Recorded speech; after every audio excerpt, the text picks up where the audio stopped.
వసుదేవసుతం దేవం కంసచాణూరమర్దనం దేవకీ పరమానందం కృష్ణం వందే జగద్గురుం. అమ్మాయిలు, అబ్బాయిలు, మీకు మీ లైఫ్ పార్ట్నర్ కోసం కలలు గంటా ఉంటారు కదా.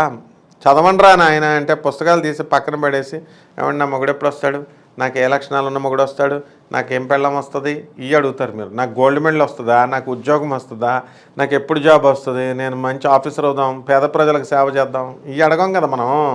సరేలే, అందుకనే మీకోసం మీ లవ్ గురు ప్రొఫెసర్ డాక్టర్ ముల్లపూడి సత్యనారాయణమూర్తి నేను మీకు కొన్ని టిప్స్ చెప్తాను. ఏ రాశి వాళ్ళని మీకు పార్ట్నర్గా చేసుకోవాలో పెళ్లి చేయండి, లవ్ చేయండి, మనకేం సంబంధం లేదనుకోండి, కానీ ఈ లక్షణాలు ఉంటే కనుక మిమ్మల్ని అటువంటి పార్ట్నర్ మిమ్మల్ని ఇష్టపడతాడు. ఇప్పుడు చూద్దాం. మొట్టమొదటిగా మనం మేష రాశి. మేష రాశి వాళ్ళు చాలా టఫ్ అని అనుకుంటాం కదమ్మా, ఎందుకంటే వాళ్ళకి పాపం ప్రేమ ఉన్నా వ్యక్తం చేయడం రాదు. కానీ మీలో వాడేం చేస్తాడు, మేషరాశి వాళ్ళు ఏం చూస్తారంటే నీలో కాన్ఫిడెన్స్ని చూస్తాడు. నీ మీద నువ్వు చేసే ప్రతి పని కూడా కాన్ఫిడెంట్గా చేస్తున్నావా, ఆత్మవిశ్వాసాన్ని చూస్తాడు. అండ్ నువ్వెంత స్ట్రాంగ్గా ఉన్నావా అది చూస్తాడు. ఎక్కువ మేషరాశి వాడు స్ట్రాంగ్గా ఉన్నటువంటి అమ్మాయిల్ని, తమ మీద తమకి నమ్మకం ఉన్నటువంటి అమ్మాయిల్ని వాళ్ళు ఇష్టపడతారు. కాబట్టి మీరు మేషరాశి వాళ్ళ దగ్గరికి వెళ్ళి, ఆ పైన నీ పని చేయనా, తెల్లచీర బాగుందా, ఎర్రచీర బాగుందా, ఇది కట్టుకోమంటావా బావా, అది కట్టుకోమంటావా, ఇవన్నీ దొబ్బవన్నమాటమ్మా. ఇవన్నీ కనుక చూస్తే వాళ్ళు ఏం చేస్తారండి, వాళ్ళు ఏది స్ట్రాంగ్ కాదు పైకి నటిస్తాడు, ఇది బాగుంది తెల్లది కట్టుకో, ఇది బ్లూది బాగుంది ఇది కట్టుకో అంటాడు. కానీ మిమ్మల్ని పెళ్లి చేసుకోడు, వేరే దాన్ని ఎవరినో పెళ్లి చేసేసుకుంటాడు, మీకు దోల తీరిపోద్ది. కాబట్టి మీరు అట్లీస్ట్ నాయన నీ రాశి ఏంటో అని ఫస్ట్ కనుక్కో, తర్వాత మనం వీడియో చూసిన తర్వాత ఆడు మేష రాశాడు అనుకో, నువ్వు స్ట్రాంగ్గా ఉండకపోయినా, నీ మీద నీ కాన్ఫిడెన్స్ లేకపోయినా కనీసం అది ఉన్నట్టన్నా నటించు, అటువంటి వాడు భర్త కావాలనుకుంటే. ఇకపోతే వృషభ రాశి వాడు ఉన్నాడు కదా, who takes care of you and share your interest. ఎటువంటి వాళ్ళని ఇష్టపడతాడంటే తన మీద ప్రేమ చూపించాల, తన గురించి అడగాల, నువ్వు అన్నం తిన్నావా, నువ్వు టిఫిన్ తిన్నావా, ఇవి ఎక్స్పెక్ట్ చేస్తాడు వాడు. సో తన మీద ఎవరైతే శ్రద్ధ చూపిస్తున్నారో, ఇంట్రెస్ట్ చూపిస్తున్నారో అటువంటి వాళ్ళని ఇష్టపడతాడు. అంతేగాని ఫోన్ మాట్లాడుతూ ఉండండి ఇప్పుడే మాట్లాడతాను అని చెప్పేసి వేరే కాల్కి వెళ్ళిపోయావనుకో, హోల్డ్లో పెట్టి వాడికి మండిపోద్ది అనమాట. వీడు వచ్చింది, ఎవరు మన సెక్యూరిటీ ఫోన్ చేశారు, మళ్ళీ చేస్తాను ఇప్పుడే, నువ్వు సెక్యూరిటీగా చేసావో వేరే వాడిగా చేసావో, కాబట్టి వాడికి ఆటోమేటిక్గా మా నాన్న ఫోన్ చేశాడు, మా అన్నయ్య ఫోన్ చేశాడు, వేరే బాయ్ ఫ్రెండ్కి చేశాడేమో అనుకుంటాడు వాడు. కాబట్టి చాలా జాగ్రత్తగా ఉండాలి వృషభ రాశి వాళ్ళతో. వీళ్ళు ఏంటంటే నువ్వు వాడి మీద కేర్ తీసుకొని, నువ్వు వాడి యొక్క ఇంట్రెస్ట్ని నువ్వు కూడా షేర్ చేసుకొని వాడితో వాడి ఆశయాల్ని ముందుకు తీసుకెళ్ళాలి అనుకునేటటువంటి వాళ్ళని మాత్రమే వృషభ రాశి వాళ్ళు ఇష్టపడతారు, లేకపోతే నేను లిస్ట్ నుంచి బయట తీసేస్తాడు. ఇకపోతే మిథున రాశి వాళ్ళు వచ్చారనుకోండి, who can keep up with your enthusiasm.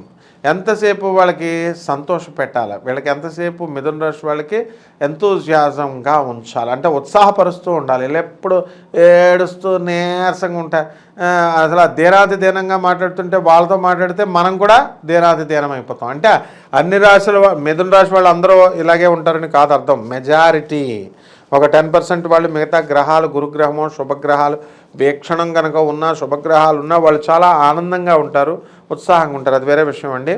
కాబట్టి ఎంతసేపు కూడా ఎంతూజియాజంగా ఉంచేటటువంటి వాళ్ళని, తను ఉత్సాహపరిచేటటువంటి వాళ్ళని ఈ మిథున రాశి వాళ్ళు ఇష్టపడతారనమాట. కాబట్టి మీలో ఈ లక్షణాన్ని పెంపొందించుకోండి మిథున రాశి వాడు భర్తగా లవర్గా రావాలనుకుంటే. ఇకపోతే కర్కాటక రాశి వాడి దగ్గరికి వచ్చి వీడేం చేస్తాడంటే, who will hold your love sacred and is loyal.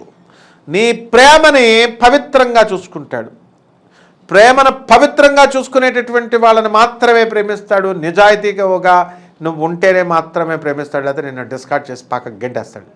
అంటే చాలామంది అమ్మాయిలు చూడండి, ఏమైంది నేను మాట్లాడతాను, ఫోన్ మాట్లాడితే ఏమైంది, మిమ్మల్ని లవ్ చేసేస్తున్నానా అంటే మౌడు తెలియకుండా నలుగురితో మాట్లాడి అందరినీ రెచ్చగొడుతుంది. ఒక్కొక్క మిథున రాశి అమ్మాయిలు ఉన్నారు చాలామంది, ఎక్కువ మిథున రాశి, ధనుసు రాశి వీళ్ళకి ఎక్కువ ఇలా ఉంటారనమాట. అప్పుడు వాళ్ళు ఏం చేస్తారంటే, ఏమైంది మాట్లాడితే ఏమైంది, వాడికి హ్యాండ్ ఇచ్చేస్తుంది, వాడిని రెచ్చగొట్టేస్తుంది, వాడేమో వచ్చేస్తానంటాడు. అబ్బాయి నేను చూసి టెంప్ట్ అయిపోతున్నాను, నేను నీ దగ్గరికి వచ్చేయాలనుకుంటున్నాను అంటాడు. మళ్ళీ ఏం చెప్పుద్ది, మనకు చెప్పుద్ది. మళ్ళీ చెప్పిన తర్వాత అబ్బే నేను అలాగ అన్నానా అని అవలేలాగా అబద్ధాలు ఆడేస్తారు వీళ్ళు. కాబట్టి మీలో ఈ లక్షణాలు అంటే మిమ్మల్ని తీసి పక్కన పడేస్తాడనమాట ఈ యొక్క కర్కాటక రాశి వాడు. అంటే వాళ్ళకి ఆ ప్రేమ మీద సాక్రెట్నెస్ లేదు మిథున రాశి వాళ్ళకి. అది పవిత్రంగా చూడరు. ఆ మాట్లాడటమే కదా, ఆ మాట్లాడితే తప్పేంటి అన్నట్టు చూసే స్వభావం ఉంటుంది. అండ్ అభిమానము అందరినీ ఇచ్చేయకూడదు. వాళ్ళకి అభిమానం విలువ తెలియదు, ప్రేమ విలువ తెలియదు. కాబట్టి అభిమానం ఈజ్ వెరీ ఎక్స్పెన్సివ్. ఇది అందరికీ చెప్పినట్టు కాదమ్మా. మిథున రాశి వాళ్ళు అందరూ ఇలా ఉంటారని కాదు, ఎక్కువ మంది పర్సంటేజ్ ఇలా ఉంటారు. కొన్ని శుభగ్రహ వీక్షణాలు ఉంటే మంచిగా ఉంటారు అందరిలాగా. పాపగ్రహ వీక్షణాలు ఉంటే మాత్రమే ఇలా ప్రవర్తిస్తారని చెప్తున్నాను ఉదాహరణలో కూడా, మళ్ళీ తప్పుగా అర్థం చేసుకోకండి. అండ్ వీళ్ళు ఈ లాయల్గా ఉండేటటువంటి వాళ్ళని ఇష్టపడతారు. ఇక సింహరాశి దగ్గరికి వచ్చేసరికి who is appreciate of your choices. ఈ ఎవరైతే వాళ్ళ చాయిస్లు ఏవైతే వాళ్ళకి చెప్తారో, I want a seat in Stanford university, I want a seat in Massachusetts Institute, I want a seat in top 10 institutes in USA అని అందనుకోండి. యూ షుడ్ అప్రిషియేట్ అమ్మా ఎంత కష్టమా. And at the same time ఆ universities అన్నీ transparent కానప్పుడు మీకు ఎలా వస్తుంది సీటు? ఒక గవర్నమెంట్ ఐఐటి ఉందనుకోండి, NEET exam, IIT exam JEE ద్వారా వెళ్ళిపోతాం, ఎంబీబీఎస్లో ఎయిమ్స్ ద్వారా వెళ్ళిపోతాం మనం, నీట్ ద్వారా వెళ్ళిపోతాం ఎయిమ్స్లో సీట్లు, మెడికల్ కాలేజెస్లో సీట్లు.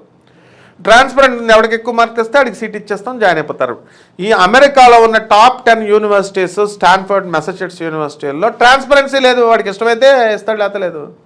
ప్రాజెక్టులు అంటాడు, మార్కులు అంటాడు, గ్రేడింగ్లు చూసుకుంటాడు. గ్రేడింగ్లు కాదని చెప్పి మీరు ప్రాజెక్ట్స్ ఎక్కువ చేస్తే వాడి ఇష్టం అనమాట. ఈ ప్రాజెక్ట్స్ని పక్కన పెట్టేసి స్కోరింగ్ వస్తాడు. మీరు బాగుంది కదా అని ఎంసెట్ స్కోరింగ్ లాగా సబ్జెక్టులు బాగా స్కోర్ చేస్తే ప్రాజెక్టులు లేవని చేస్తాడు. There is not transparency. ఒక పద్ధతి లేనటువంటి యూనివర్సిటీలో మీరు చాయిసెస్ చూసుకుంటున్నా సరే మీరు తప్పు చేస్తున్నారు అని చెప్పకూడదు. మీరు ఆ సింహరాశి అమ్మాయిలకి వాళ్ళకి ఏం చెప్పాలా, సింహరాశి అబ్బాయిలు కానీ అమ్మాయిలకి కానీ వాళ్ళకి ఏం చెప్పాలా, అబ్బా what a great choice, yeah carry on అని చెప్పాలా, అప్రిషియేట్ చేయాలి. ఎందుకంటే వీళ్ళు సింహరాశి వాళ్ళు రవి అధిపతి ఉన్నటువంటి వాళ్ళు. సో ఈ రవి అధిపతి ఉన్నటువంటి వాళ్ళు వీళ్ళు ఎట్టి పరిస్థితుల్లో అవతల వాళ్ళ దగ్గర నీ సలహాలు వినరు, వాళ్ళని ఖండిస్తే ఒప్పుకోరు. వాళ్ళు బటపట పైకి ఏడ్చిన లోపల మాత్రం కసి ఉంటుంది అనమాట. నా కొడుకుని వేసేయాలి వీడిని అంటే ఎదురు తిరిగితే ఒప్పుకోరు, రవి ఒప్పుకోడమ్మా. ఆ లక్షణాలు ఉంటాయి. కాబట్టి వర్గో కన్యా రాశి దగ్గరికి వచ్చేసరికి who will be with you in good and bad times. ఎప్పుడు కూడా శుభాలు జరుగుతున్నప్పుడు, అశుభాలు జరుగుతున్నప్పుడు, కష్టాలు ఉన్నప్పుడు, దుఃఖాలు ఉన్నప్పుడు తనతోనే ఉండేటటువంటి వాళ్ళు ఎవరైతే ఉన్నారో అటువంటి లక్షణాలని ఈ కన్యా రాశి వాళ్ళు ఇష్టపడతారు. డబ్బులు ఉన్నప్పుడు అండి వీడి కటకటాల్లోకి వెళ్ళిపోయి జైలుకి వెళ్ళిపోయాడు అనుకో, వాడికి కనీసం ఫోన్ కూడా చేయకుండా కటకటాల్లో ఉన్నాడు కదా, బెయిల్ కూడా మనం పలకరించడానికి వెళ్ళకుండా పేపర్లో రాగానే వాడితో దోస్తానా మానేసి కష్టాలు ఎక్కువ ఉంటే వాడిని వదిలిపడేసేటటువంటి వాళ్ళని ఇలా దగ్గర కూడా రానివ్వరు ఈ కన్యారాశి వాళ్ళు. సో పిల్లలు గుర్తుపెట్టుకోండి, good times and bad times రెండిట్లో కూడా మీకు స్టిక్ ఆన్ కన్సిస్టెంట్గా అతనితో స్టిక్ అయ్యేటటువంటి లక్షణాలు ఉన్నవాళ్ళు మాత్రమే మీరు ఈ కన్యారాశి వాళ్ళు ఇష్టపడతారు. So be careful. ఇకపోతే వృశ్చిక రాశి దగ్గరికి వచ్చేసరికి వీళ్ళు వాడి మెప్పు మీరు పొందాలంటే you should be very intelligent. తెలివైన వాళ్ళని, ట్రస్ట్ వర్ది, నమ్మకంగా ఉండాలి. కానీ వాళ్ళు మనల్ని నమ్మరు. వృశ్చిక రాశి అమ్మాయిలు మనల్ని నమ్మరు అనమాట. ఎంతసేపు వాళ్ళు తప్పులు చేస్తూ ఉంటారు, అందరితో ఫోన్లు సొల్లు కొట్టుకుంటూ ఉంటారు. నువ్వు సొల్లేసావు అని రివర్స్ గేర్లో వస్తారనమాట. సో నువ్వు ట్రస్ట్ వర్దిగా ఉండాలా అండ్ ప్యాషనేట్, ప్రేమను చూపించాలా. ఈ 3 లక్షణాలు ఉన్నటువంటి వాళ్ళని మాత్రమే ఈ యొక్క వృశ్చిక రాశి వాళ్ళు మీకు పార్ట్నర్గా మిమ్మల్ని ఇష్టపడతారు. ఇకపోతే ధనుస్సు రాశి దగ్గరికి వచ్చేసరికి who wants to live life's little joys with you. ఇది వాళ్ళ లక్షణం. చిన్న చిన్న సంతోషాలు, చిన్నవి. ఒక కేక్ కోయాలా బర్త్డేకి, ఒక గులాబ్ పువ్వు తీసుకొచ్చి మీరు ఇప్పుడు ఐ లవ్ యూ అని ఎక్స్ప్రెస్ చేయాలనుకోండి, అది ఎర్ర గులాబీ పువ్వు తెల్ల గులాబీ పువ్వు, ఇలా పువ్వు ఇవ్వాలి రెడీగా. చిన్న ఆనందాలు వాళ్ళు చూస్తారు. సో ఈ విధంగా ఎవరైతే చూస్తారో అటువంటి వాళ్ళకి మనము ఈ యొక్క ధనుసు రాశి వాళ్ళు ఇష్టపడతారనమాట. ఇక మకర రాశి వాళ్ళ దగ్గరికి వచ్చేసరికి who can keep up with your ambitions side. ఇక్కడ ఏం చేయాలంటే who can keep up with your ambitions side. నీ అంబిషన్స్ అన్నీ పక్కన పెట్టేసి నువ్వు వాళ్ళతో కలవాలి. ఆయన ఆశయాల్ని నువ్వు ఆయన అంబిషన్స్ నువ్వు ఫుల్ఫిల్ చేయాలా. సో అంటే ఉద్యోగం చేసుకుంటున్నావు అమ్మా, నేను ఉద్యోగం మానేయమంటాడు. సో ఇలాంటి నువ్వు మానేయాలి, అతనికి కాపురం ఉండదన్నమాట. ఇలాంటివి ముందే తెలుసుకొని ఈ మకర రాశి వాళ్ళతో డీలింగ్ చేసుకునేటప్పుడు జాగ్రత్తగా ఉండాలి. ఎందుకంటే వాళ్ళు చెప్పిందే, మకరం అంటే ఈ యొక్క ముసలి, వాళ్ళు చెప్పిందే నడవాలి. ఇకపోతే కుంభరాశి దగ్గరికి వచ్చేసరికి who can have meaningful conversations. వీళ్ళు ఎక్కువ కన్వర్సేషన్స్లో పాల్గొంటారు అండ్ పిచ్చి పిచ్చి కన్వర్సేషన్స్ని ఇష్టపడరు. So there should be some meaningful. నాకు నువ్వన్నా ఉపయోగపడు, నీకు నేనన్నా ఉపయోగపడతాను, నీకెంత నాకెంత, ఈ టైప్లో ఉంటారు. కాబట్టి నీకేంటి నాకేంటి. కాబట్టి ఈ మీనింగ్ఫుల్ అర్థవంతమైనటువంటి కన్వర్సేషన్ చేసేటటువంటి వాళ్ళని ఎక్కువ ఇష్టపడతారు వీళ్ళు. ఇకపోతే మీనరాశి వాళ్ళ దగ్గరికి వచ్చేసరికి who makes you feel excited about life. వీడికి లైఫ్ గురించి చెప్పాలి బాగా అమ్మాయిలు. లైఫ్ అంటే ఇంత ఆనందం, ఆహ్లాదం, భూమి మీదే ఉండిపోదాం ఇద్దరం కలిసి సినిమాలు చూసుకుంటూ. మనం భూమి మీదే బిల్డింగ్లు కడదాం 4, అమెరికా వెళదాం, ఇండియా వచ్చి బిల్డర్గా మారదాం. ఈ రకమైనటువంటి ఎక్సైట్ చేయాలి ఎప్పుడు కూడా లైఫ్ని. అండ్ అది అట్లీస్ట్ ఫీల్ అయ్యే విధంగా వాడిని తయారు చేసేటటువంటి వాళ్ళని ఇష్టపడతారు. కాబట్టి పిల్లలు ఈ లక్షణాలు మీరు పెంపొందించుకోవాలి, ఈ రాశుల వాళ్ళని పెళ్లి చేసుకోవాలి. అంతేగాని టాన్ జీన్స్ వేసుకోవడం, ట్రిమ్గా తయారవడం, చేతికి ఒక గోల్డ్ చైన్ వేయడం, మెడలో గోల్డ్ చైన్ వేయడం. అండ్ చాలామంది అమ్మాయిలు వీళ్ళు ఏం చేస్తారంటే డ్రెస్సులు బాగా వేసేస్తారు. నేను రోజుకి నేను 30 డ్రెస్సులు, 30 రోజుల్లో 30 డ్రెస్సులు కొనుక్కుంటానండి. పెళ్ళైన వాళ్ళు కూడా ఆ పార్సల్ వచ్చిందనుకోండి, ఇదిగో మా ఆయన చూస్తాడు, బియ్యం డబ్బాలు పెట్టి అసలు పంపించినాడు ఎవడు అసలు ఫస్ట్ అని అడిగితే మా అమ్మ లేదు, సంవత్సరానికి 30,000 ఇస్తారు, సంక్రాంతికి 30,000 ఇదనమాట. సో ఈ విధంగా మీరు ఇలా లైఫ్ని ఎక్సైట్ చేసేటటువంటి లక్షణాలతో ఉన్నటువంటి వాళ్ళని, ఈ డ్రెస్సులు గిస్సులు ఇవన్నీ కాదు, ఈ లక్షణాలను పెంచుకోండి. తప్పకుండా మీరు కోరుకున్న మీకు భర్తలుగా భార్యలుగా వస్తారు. శుభమస్తు.